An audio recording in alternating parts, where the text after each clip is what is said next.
I'm here with number 99, Timmy Jernigan. Timmy, good to see you, man. Nice seeing you too, Chris. All right, all right. It's been an emotional week with the passing of defensive line coach Clarence Brooks. Talk to me about what he's meant to you, both professionally and personally. Coach Brooks meant a lot to me, and not just me, but the group as well. He was a great mentor as well as a great coach. The way that he had a unique way of dealing with me on and off the field, just being able to talk to me and being able to get to me, at times when I think not too many people really could.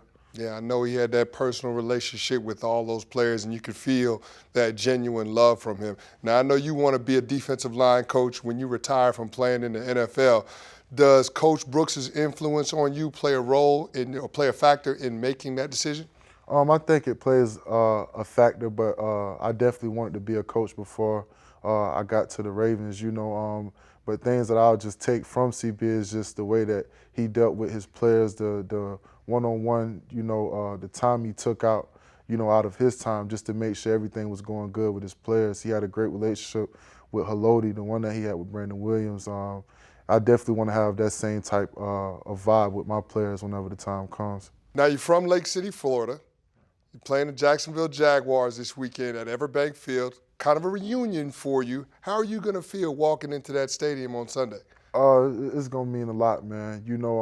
I remember, as a kid, of course I'm from Lake City, but I lived in Jacksonville for a few years as a kid on the south side, And I remember as a kid just going over the Matthews Bridge and looking down into that stadium and wishing, you know what I mean? But at the end of the day, when I was a kid, I didn't really have the money to play football when I lived in Jacksonville, so that made my want to play ball, even more. So it's gonna mean a lot for me to be able to go back into that stadium, and be able to play against the Jaguars. You've been stepping up your game this year. 2 sacks through the first 2 games. You missed some time with injuries in your first 2 years in the NFL. Is the light bulb starting to come on for you? I think that it is, but you never want to be complacent, and be satisfied with where you are in your game. I go back and I watch that film, within an hour of getting off the field on Sundays, figuring out what could I have done to be even better. That's what has helped me get to where I'm at. What is the biggest jump that you've made in your game from last year to this season? I would say being more accountable. You know what I mean? Just doing the things right throughout the defense, being exactly where I'm supposed to be, within the scheme, and just making plays throughout the scheme and just giving more effort, each and every play. So no more just shooting gaps, huh? Oh, no way.